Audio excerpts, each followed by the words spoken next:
abusive, negative, and insulting language. D, publication in media of pictures which could lead to ethnic, religious, or racial discrimination. The foregoing has created a situation of fear, despondency, and political uncertainty. It is in this context that NSAC has met to discuss the situation in the country with a view to maintaining peace and security and promoting the rule of law. In its deliberations, NSAC also observed the following situations. A, that the country is only now recovering from the ravages of the COVID-19 pandemic, which has led to tragic loss of life, severe economic contraction, disruption of our way of life, pain and suffering in families, and loss of livelihoods. B, some individuals are taking advantage of the vulnerabilities in our population occasioned by the socio-economic shocks of COVID-19. In pursuit of cheap publicity, these individuals, in attempt to further their selfish political agenda, are inciting the youth who are fearful of their future. They are attempting to radicalize the youth to the point where they have fought and in one tragic incident killed each other. Being fully seized of the foregoing and conscious of the freedoms and liberties enshrined in our Constitution and other laws of the Republic of Kenya, now therefore NSAC at its sitting today resolved to remind Kenyans of the existing legal obligations and sanctions and issued the following directives.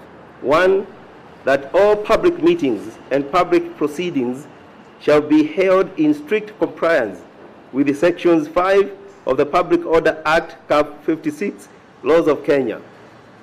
The convener or any person intending to hold a public meeting or a public procession shall A, notify the officer commanding station, OCS, that is OCS, of such intent at least 3 days, but not more than 14 days before the proposed date of the public meeting or procession. B, be present throughout the meeting or procession and shall assist the police in the maintenance of peace and order at the meeting or procession. Obey all orders given to him or her by the OCS or any police officer of or above the rank of inspector. At all times, bind themselves to be peaceful and non-violent and shall keep to the designated places of public meetings or public processions. 2, that any person who so elects to attend or participate in a public meeting or a procession shall, pursuant to the law and in particular Section 5 of the Public Order Act, A, exercise a high degree of civic duty and responsibility and not to be in possession of any weapon. At all times, B, at all times, bind themselves to the peaceful and non-violent, bid themselves to be peaceful and non-violent, and shall keep to the designated places of public meetings or public processions.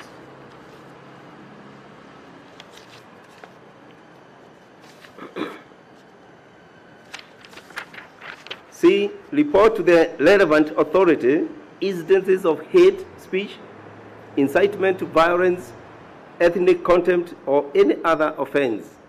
D, respect the freedom of expression of other people. E, not abuse, exclude, demean, stereotype, or profile other people. F, not propagate insurgency and socio-economic hostility among and between Kenyans. G, maintain strict observance of the law of the safety and well-being of everyone present. 3, that all persons who elect to address any public meeting and procession shall be bound by the legal penalties and obligations set out in Section 13 and Section 62 of the National Cohesion and Integration Act, which provisions bar speeches, utterances, and messages that contain A, offensive, abusive, insulting, misleading, confusing, obscene, or profane language. B, inciting, threatening, or discriminatory language that may or is intended to expose an individual or group of individuals to violence, hatred, hostility, discrimination, or ridicule on the basis of ethnicity, tribe, race, color, religion, gender, disability, or otherwise. C, attacks on personal rights that trigger discrimination on the basis of their ethnic background, economic status, race, religion, or association.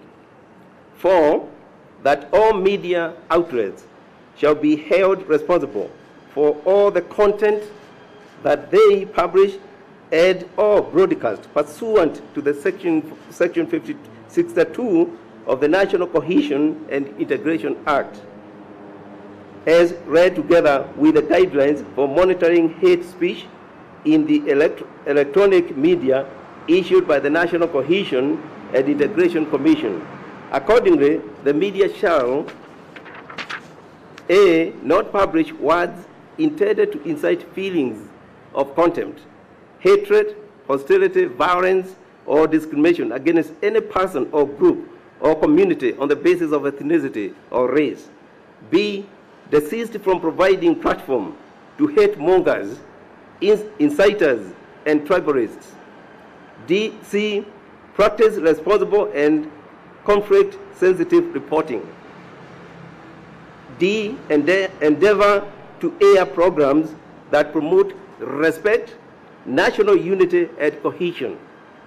5, that all social media users shall be held individually liable for all content on their social media profile pursuant to the National Cohesion and Integration Act, as read together with the guidelines on prevention of dissemination of undesirable, bulk, and premium rate political messages and political social media content via electronic communication network. In that regard, every social media user shall ensure that A, all their content is written in a language that avoids a tone and words that constitute hate speech, ethnic contempt, and incitement to violence, harassment, abuse, defamation, or intimidation. B, before forwarding and or sharing any messages, authenticate and validate the source and truthfulness of their content so as to limit information that might spread rumors, mislead, or is not supported by any facts. C, administrators of social media platforms are duly bound to moderate and control undesirable content and discussions that have been brought to their attention on their platforms. In this regard, NSAC hereby directs the relevant security organs to enforce these directives without fear or favor to the offenders, regardless of their economic standing, ethnicity, religion, political association, or status. NSAC further urges all Kenyans to exercise restraint and to remain each other's keeper by strictly adhering to these directives in respect and honor to our shared duty as one people in order to promote peaceful coexistence and security in our beloved country. Dated and issued at the office of the President, Harambee House, Nairobi, on this 7th day of October 2020. Thank you.